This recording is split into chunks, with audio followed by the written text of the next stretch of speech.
The car show is the biggest ever. We've got far more cars than we've ever had before. And we've got Brenda Lee and Reverend Horton, lead rocker from the Straitjackets, Los Straitjackets. So it's a really strong lineup at the car show.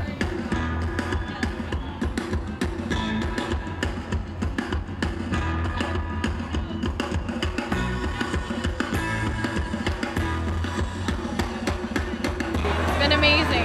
It's better than all the other years that I've gone to.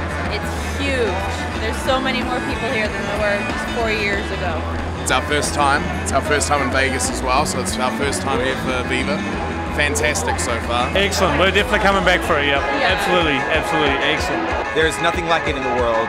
You get upwards of 100 bands for $150. I mean, it's an absolute bargain. It's amazing.